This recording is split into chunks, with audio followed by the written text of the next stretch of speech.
ನಮಸ್ತೆ, ನನ್ನ ಹೆಸರು ಅಕ್ಷತಾ ಗಣೇಶ್. ನಾನು ಟಿವಿ ಸೀರಿಯಲ್ಗಳಲ್ಲಿ ಕೆಲಸ ಮಾಡ್ತೀನಿ. ಈ ವಿಡಿಯೋ ಮಾಡಕ್ ಉದ್ದೇಶ ಏನು ಅಂದ್ರೆ, ಮೊನ್ನೆ ರಾತ್ರಿ ಅಂದ್ರೆ 4th ನೈಟ್ ಒಂದು ಡಿಸ್ಟರ್ಬಿಂಗ್ ಇನ್ಸಿಡೆಂಟ್ ಆಯ್ತು. ಅದು ನಿಮ್ಗಳ ಜೊತೆ ಶೇರ್ ಮಾಡ್ಕೋಬೇಕಾಗಿತ್ತು. 4th night, that is Monday night, ನಮ್ಮ ಸೀರಿಯಲ್ ಶೂಟಿಂಗ್ ಲೊಕೇಶನ್ ಇದ್ದಿದ್ದು ಪೀನ್ಯಾದಲ್ಲಿ. 10:30 ಹಾಗೆ ಶೂಟಿಂಗ್ ಮುಗೀತು. ಶೂಟಿಂಗ್ ಮುಗಿಸ್ಕೊಂಡು ನಾನಿರೋದು HSR ಲೇಔಟ್ ಅಲ್ಲಿ. ಸೊ ಪೀನ್ಯಾದಿಂದ HSR ಲೇಔಟ್ ವಾಪಸ್ ಬರ್ತಾ ಇದ್ದಾಗ ನಾನು ರಾಗಿಗುಡ್ಡ ಫ್ಲೈಓವರ್ ತಗೊಂಡೆ. ರಾಗಿಗುಡ್ಡ ಫ್ಲೈಓವರ್ ರೀಚ್ ಆಗೋ ತನಕ ಒಂದು 11 ಗಂಟೆ 11:15 ಆಗಿತ್ತು. ಅಷ್ಟೊತ್ತಿಗೆ ಯೂಶಲಿ ಟ್ರಾಫಿಕ್ ಜಾಮ್ ಇರಲ್ಲ, ಬಟ್ ಅವತ್ತಿನ ರಾತ್ರಿ, that is 4th night, Monday night, ಸಿಕ್ಕಾಪಟ್ಟೆ ಟ್ರಾಫಿಕ್ ಜಾಮ್ ಇತ್ತು. 1 ಕಿಲೋಮೀಟರ್ವರೆಗೂ ಕಾರ್ಗಳೇ ನಿಂತಿತ್ತು. ಇದೇನಾಯ್ತು ಅಂತ ಯೋಚನೆ ಮಾಡ್ತಾ ಇದ್ದೆ. ಮೆತ್ತಿಗೆ ಹಾಗೆ ಮುಂದೆ ಹೋಗ್ತಾ 1 ಕಿಲೋಮೀಟರ್ ಮುಂದೆ ಹೋಗ್ತಾ right on top of Ragigudda flyover ಒಂದು ಆಕ್ಸಿಡೆಂಟ್ ಆಗಿತ್ತು. ನನ್ನ ಕಣ್ಮುಂದೆ ಇದ್ದ ದೃಶ್ಯ ಏನಂತಂದ್ರೆ, 2 ಯುವಕರು ರೋಡ್ ಮೇಲೆ ಬಿದ್ದಿದ್ರು, ಹೆಲ್ಮೆಟ್ ಹಾಕೊಂಡಿದ್ರು, ಮುಖ ಮೈ ಎಲ್ಲ ಫುಲ್ ಬ್ಲಡ್ ಆಗಿತ್ತು. ಅದ್ ದೃಶ್ಯ ನೋಡಕ್ಕೆ ನಿಜವಾಗ್ಲೂ ತುಂಬಾ ಭಯಾನಕವಾಗಿತ್ತು, ತುಂಬಾ ಡಿಸ್ಟರ್ಬಿಂಗ್ ಆಗಿತ್ತು. ಅಂಡ್ ಅಲ್ಲಿ ತುಂಬಾ ಜನ ಸೇರಿದ್ರು. ಉದ್ದಕ್ಕೂ ಅಲ್ಲಿ ಕಾರ್ಗಳನ್ನ ಪಾರ್ಕ್ ಮಾಡಿದ್ರು. ಅಲ್ಲಿ ಯಾರೋ 1-2-3 ಜನ ಟ್ರಾಫಿಕ್ ರೆಗ್ಯುಲೇಟ್ ಮಾಡಿ ಮುಂದಕ್ಕೆ ಹೋಗಿ ಅಂತ ಹೇಳ್ತಾ ಇದ್ರು. ಈ ಜಾಮ್ ಆಗಿದ್ದು ಅದಕ್ಕೆ ಅಂತ ಗೊತ್ತಾಯ್ತು. ಅವ್ರನ್ನ ಕೇಳಿದೆ, ಟ್ರಾಫಿಕ್ ನ ಮುಂದೆ ಕಳಿಸ್ತಾ ಇದ್ದಿದ್ದು ಒಬ್ಬ ಮನುಷ್ಯನ ಕೇಳಿದೆ, ಏನು ಬದುಕಿದಾರ ಏನು ಅಂತ. ಇಲ್ಲ ಮೇಡಮ್, ಇಬ್ರು ಸ್ಪಾಟ್ ಅಲ್ಲಿ ತೀರ್ಕೊಂಡ್ರು ಅಂತ ಹೇಳಿದ್ರು. ತುಂಬಾ ಬೇಜಾರಾಯ್ತು. ಬಿಕಾಸ್ ಅದೇ ಯಂಗ್ಸ್ಟರ್ಸ್ ಈ ತರ ಆಯ್ತಲ್ಲ ಅಂತ ತುಂಬಾ ಡಿಸ್ಟರ್ಬ್ ಆದೆ. ಮತ್ತೆ 1 ಕಿಲೋಮೀಟರ್ ಟುವರ್ಡ್ಸ್ HSR ನಾನು ಆ ಫ್ಲೈಓವರ್ ಇಂದ ಮುಂದೆ ಬಂದೆ. ಬಿಕಾಸ್ ಆಫ್ ದಿಸ್ ವಿಜುವಲ್ ನಾನು ಸೈಡಲ್ಲಿ ನಾನು ವೆಹಿಕಲ್ ಹಾಕೊಂಡು ಒಂದ್ ಸ್ವಲ್ಪ ಉಸಿರಾಡಿ ನೀರು ಕುಡಿಯೋಣ, ಸ್ವಲ್ಪ ಸಮಾಧಾನ ಮಾಡ್ಕೊಳ್ಳೋಣ ಅಂತ ನಾನು ಫ್ಲೈಓವರ್ ಇಂದ ಇಳಿತಿದ್ದಂಗೆ ಲೆಫ್ಟ್ ಸೈಡ್ ಗಾಡಿನ ಪಾರ್ಕ್ ಮಾಡಿ ಎಮರ್ಜೆನ್ಸಿ ಲೈಟ್ ಹಾಕೊಂಡು ನಾನು ಸ್ವಲ್ಪ ನೀರು ಕುಡಿದು ಸಮಾಧಾನ ಮಾಡ್ತಾ ಇದ್ದೆ. ನಾನು ಮುಂದೆನೆ ಒಂದು ತಮಿಳ್ನಾಡು ರಿಜಿಸ್ಟ್ರೇಷನ್ ಒಂದು ಗಾಡಿ ನಿಂತಿತ್ತು. It was a white car. ಯಾವ ಬ್ರ್ಯಾಂಡ್ ಅಂತ ನನಗೆ ಗೊತ್ತಿಲ್ಲ. ನನ್ನ ನೋಡಿ ಅವರು ಆ ಡ್ರೈವರು ಅವ್ರ ಕಾರಿಂದ ಇಳಿದು ನನ್ನ ಮಾತಾಡ್ಸಕ್ ಬಂದ್ರು. ಮೇಡಮ್ ಆರಾಮಾಗಿದ್ದೀರಾ ಅಂತ ಮಾತಾಡಿದ್ರು. ಅವ್ರು ಕನ್ನಡದಲ್ಲೇ ಮಾತಾಡಿದ್ರು, ದೋ he had a Tamil accent. ನಾನು ಹೌದು ಸರ್ ಆರಾಮಾಗಿದ್ದೀನಿ, ಬಟ್ ತುಂಬಾ ಬೇಜಾರಾಯ್ತದ ನೋಡಿ, ಇಬ್ರು ತೀರ್ಕೊಂಡ್ಬಿಟ್ರ ಅಂತ ಕೇಳಿದೆ. ಆವಾಗ ಆ ಮನುಷ್ಯ ನನಗೆ ಹೇಳಿದ್ದು, ಇಲ್ಲ ಮ್ಯಾಮ್, ಒಬ್ಬ ಜೀವಂತವಾಗಿದ್ದಾನೆ, ಉಸಿರಾಡ್ತಾ ಇದ್ದಾನೆ, ಇನ್ನೊಬ್ಬ ಮಾತ್ರ ಹೋಗಿದ್ದಾನೆ ಅಂತ.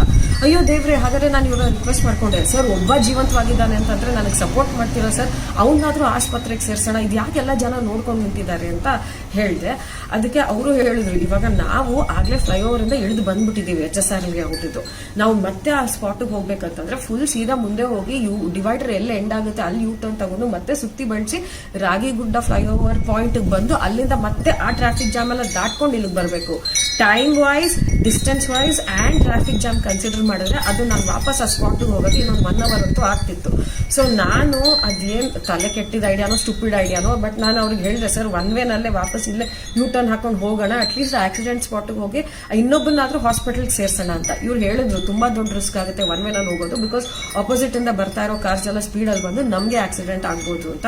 ದೇವ್ರ ದಯ ಹೇಳ್ಕೊಂಡು ಹೋಗೋಣ ಸರ್ ಅಂತ ಹೇಳಿದೆ. ಬೈ ನಾವು ಒಂದು I think about 11:45, almost 12 o'clock ಆಗ್ತಾ ಇತ್ತು ಅಂತ ನಾನು ಅನ್ಕೊಳ್ತೀನಿ. ಸರಿ ಮ್ಯಾಮ್, ನೀವು ಧೈರ್ಯ ಮಾಡಿ ನಿಮ್ ಕಾರಲ್ಲಿ ಮುಂದೆ ಹೋದ್ರೆ ನಿಮ್ ಹಿಂದೆ ನಾನು ಬರ್ತೀನಿ ಅಂತ ಅವ್ರು ಹೇಳಿದ್ರು. ಸೊ ನಾವು ಅದೇ ರೋಡ್ ಅಲ್ಲಿ ಯೂ ಟರ್ನ್ ಹಾಕೊಂಡು ಒನ್ ವೇನಲ್ಲಿ ಹೋಗ್ತಾ ಇದ್ವಿ, ಮೆತ್ತಗೆ ಹೋಗ್ತಾ ಇದ್ವಿ. ನಾನು ಗ್ಲಾಸ್ನೆಲ್ಲ ಇಳಿಸಿ ಎಮರ್ಜೆನ್ಸಿ ಲೈಟ್ ಹಾಕೊಂಡು ಒಂದ್ ಕಾರಲ್ಲಿ ಸ್ಟೇರಿಂಗ್ ಅಂಡ್ ಗೇರ್ ಹ್ಯಾಂಡಲ್ ಮಾಡ್ಕೊಂಡು ಇನ್ನೊಂದು ಕೈಯಲ್ಲಿ, ಬಿಕಾಸ್ ನಾನು ಆಪೋಸಿಟ್ ಅಲ್ಲಿ ಬರ್ತಾ ಇರೋರ್ಗೆ ಹೇಳ್ಬೇಕಾಗಿತ್ತು ಎಮರ್ಜೆನ್ಸಿ ಎಮರ್ಜೆನ್ಸಿ ಎಮರ್ಜೆನ್ಸಿ ಅಂತ. ಅಂದ್ರೂ ಜನ ಬೈಕೊಂಡೇ ಬರ್ತಾ ಇದ್ರು, ಗೊತ್ತಲ್ವಾ ರೋಡಲ್ಲಿ ಹೇಗ್ ಬೈತಾರೆ ಅಂತ. ಅಂಡ್ ಅವ್ರು ಬೈತಾ ಇದ್ದಿದ್ದು ನನ್ನನ್ನ ನೋಡಿ ಅದ್ ತಪ್ಪಿಲ್ಲ, ಯಾಕಂತಂದ್ರೆ ಅವ್ರಿಗೆ ನಾನು ಯಾವ ಉದ್ದೇಶದಲ್ಲಿ ಹೋಗ್ತಾ ಇದ್ದೆ ಈ ತರ ರಾಂಗ್ ಡೈರೆಕ್ಷನ್ ಅಲ್ಲಿ ಅಂತ ಅವ್ರಿಗೆ ಗೊತ್ತಿರ್ಲಿಲ್ಲ. ಸೊ ಅವ್ರು ಬೈದಿದ್ದ ನಾನು ತಪ್ಪು ಅಂತ ಹೇಳೋದು ಇಲ್ಲ. ಸ್ವಲ್ಪ ಮುಂದೆ ಹೋಗ್ತಾ ಹೆಚ್ಚು ಕಮ್ಮಿ ಒಂದು ಅರ್ಧ ಕಿಲೋಮೀಟರ್ ಮೇಲ್ ಬರ್ತಾ ನನ್ಗೆ ಮತ್ತೆ ನನ್ನ ಹಿಂದೆ ಇದ್ದ ಡ್ರೈವರ್ಗೆ, ಅವ್ರ ಕಾರಲ್ಲಿ ಇದ್ದ ಡ್ರೈವರ್ಗೆ ಬೈಕ್ ಅಲ್ಲಿ ಇಬ್ರು ಕಾಪ್ಸ್ ಕಾಣಿಸಿದ್ರು. ಅವರು ಬೈದ್ರು, ಏನಮ್ಮ ಮಾಡ್ತಾ ಇದ್ಯಾ ನೀನು, ಈ ಮಧ್ಯರಾತ್ರಿ ಈ ರಾಂಗ್ ಡೈರೆಕ್ಷನ್ ಅಲ್ಲಿ ಹೋಗ್ತಿದ್ಯಾ, ಹಾಕಮ್ಮ ಸೈಡ್ಗೆ ಗಾಡಿ ಅಂತ ಹೇಳಿದ್ರು. ಅವ್ರಿಗೆ ಇಲ್ಲ ಸರ್, ಅಲ್ಲಿ ಮುಂದೆ ಒಬ್ರು ಸತ್ತೋಗಿದ್ದಾರೆ, ಒಬ್ರು ಆಕ್ಸಿಡೆಂಟ್ ಆಗಿ ಬಿದ್ದಿದ್ದಾರೆ, ಅವ್ರನ್ನ ಹಾಸ್ಪಿಟಲ್ಗೆ ಕರ್ಕೊಂಡು ಹೋಗೋದಕ್ಕೆ ಈ ತರ ಸರ್ಕಸ್ ಮಾಡ್ತಿರೋದು ಅಂತ ಹೇಳಿದಾಗ ಅವರು ಓಕೆ ಬನ್ನಿ ನಾವು ಬರ್ತೀವಿ ಅಂತ ಅವ್ರ ಬೈಕ್ ಅಲ್ಲಿ ಇಬ್ರು ಕಾಪ್ಸ್ ಇದ್ರು, ಅವ್ರು ಹೆಲ್ಪ್ ಮಾಡಕ್ ರೆಡಿ ಇದ್ರು, ಅವ್ರ ಜೊತೆಲಿ ಬಂದ್ರು. ನಾವು ಹೆಂಗೋ ಒದ್ದಾಡ್ಕೊಂಡು ಮಾಡ್ಕೊಂಡು ಆಕ್ಸಿಡೆಂಟ್ ಸ್ಪಾಟ್ ರೀಚ್ ಆದ್ವಿ. ಅಲ್ಲಿ ನೋಡಿದ್ರೆ ಗೊತ್ತಾಗಿದ್ ಏನ್ ವಿಷಯ ಅಂತಂದ್ರೆ ಇಬ್ರು ಬದುಕಿದ್ದಾರೆ ಅಂತ. ಸೊ ಎಷ್ಟು ರಾಂಗ್ ಇನ್ಫಾರ್ಮೇಶನ್ ಸ್ಪ್ರೆಡ್ ಆಗ್ತಾ ಇದೆ ನೋಡಿ. While I was coming back, ನಾನು ವಾಪಸ್ ಡ್ರೈವ್ ಮಾಡ್ತಿದ್ದಾಗ ನಾನು ಕೇಳಿಸ್ಕೊತಾ ಇದ್ದಿದ್ ಮಾತುಗಳೇನು ಅಂತಂದ್ರೆ, 3 ಜನನು ಸ್ಪಾಟ್ ಔಟ್, ತಲೆ ಓಪನ್ ಆಗಿ ಹೋಗಿದೆ, ಎಕ್ಸೆಟ್ರಾ ಎಕ್ಸೆಟ್ರಾ, ಏನೇನೇನೋ ಅಸಂಪ್ಷನ್ಸ್ ಗೆಸ್ ವರ್ಕ್ ಅಲ್ಲಿ ಜನ ಮಾತಾಡ್ತಿದ್ರು. ಅಲ್ಲಿ ಹೋದ್ಮೇಲೆ ಗೊತ್ತಾಯ್ತು ಅವರಿಬ್ರು ಬದುಕಿದ್ದಾರೆ ಅಂತ. ಸೊ ಕಾಪ್ಸ್ ಇದ್ದಿದ್ರಿಂದ ನಾವು ಜನರಿಗೆಲ್ಲ ನನ್ಗೆ ಆಕ್ಚುಲಿ ಸಖತ್ ಕೋಪ ಬಂದಿತ್ತು. ನಾನು ಕೂಗಾಡ್ದೆ, ಒಬ್ಬ ವ್ಯಕ್ತಿ ಒಬ್ಬ ಪೇಷಂಟ್ ನನ್ನ ಕಾರಿಗೆ ಶಿಫ್ಟ್ ಮಾಡಿ ಇನ್ನೊಬ್ಬ ಪೇಷಂಟ್ ನ ನನ್ನ ಹಿಂದೆ ತಮಿಳ್ನಾಡು ರಿಜಿಸ್ಟ್ರೇಷನ್ ಅವ್ನ ಗಾಡಿಗೆ ಶಿಫ್ಟ್ ಮಾಡಿ ಅಂತ. ಥ್ಯಾಂಕ್ ಥ್ಯಾಂಕ್ಫುಲಿ ಜನ ಮಾತು ಕೇಳ್ಕೊಂಡು ಶಿಫ್ಟ್ ಮಾಡಿದ್ರು.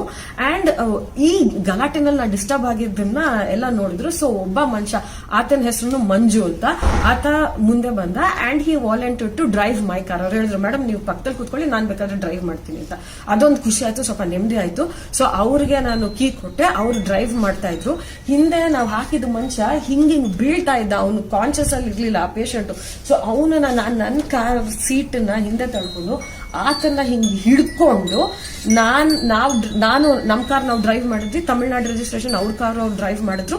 ಇದಕ್ಕಿಂತ ಮುಂಚೆ ನನ್ಗೆ ಅಲ್ಲಿ ಇದ್ದಿದ್ದೊಬ್ಬ ಯಾರೋ, ಇಲ್ಲಿ ಇಬ್ರು ಪೇಷಂಟ್ ಗಳಲ್ಲಿ ಯಾರೋ ಒಬ್ರು ಫೋನ್ ಅಂತ ನನಗೆ ಫೋನ್ ಕೊಟ್ರು. ಫೋನ್ ನಾನು ಇಸ್ಕೊಂಡೆ. ನಮ್ ಜೊತೆ ಕಾಪ್ಸ್ ಬಂದ್ರು. ಐ ಥಿಂಕ್ ಇವಾಗ ಆಲ್ಮೋಸ್ಟ್ 12:15 ಆಗಿತ್ತು. ಹೆಂಗೋ ಚಚ್ಚಾಡ್ಕೊಂಡು ಸೆಂಟ್ ಜಾನ್ಸ್ ಹಾಸ್ಪಿಟಲ್ಗೆ ಹೋದ್ವಿ. ಸೆಂಟ್ ಜಾನ್ಸ್ ಹಾಸ್ಪಿಟಲ್ ಎಮರ್ಜೆನ್ಸಿಗೆ ಹೋದ್ವಿ. ಅಲ್ಲೂ ಅಷ್ಟೇ ರಾತ್ರಿ ಅಷ್ಟೊತ್ತಿಗೆ ಜನನು ಅಷ್ಟು ಈಸಿಯಾಗಿ ಅವೈಲೇಬಲ್ ಇರಲ್ಲ. ವಾರ್ಡ್ ಬಾಯ್ ಅವರು ಇವರು ಎಲ್ಲ ಕಿರ್ಚಾಡಿ ಕೂಗಾಡಿ, ಅವ್ರ ವಾರ್ಡ್ ಬಾಯ್ಗಳು ಮತ್ತೆ ಅಲ್ಲಿ ಹೆಲ್ಪರ್ಸ್ ಎಲ್ಲ ಪಾಪ ಇಮಿಡಿಯೇಟ್ ಆಗಿ ಬಂದ್ರು.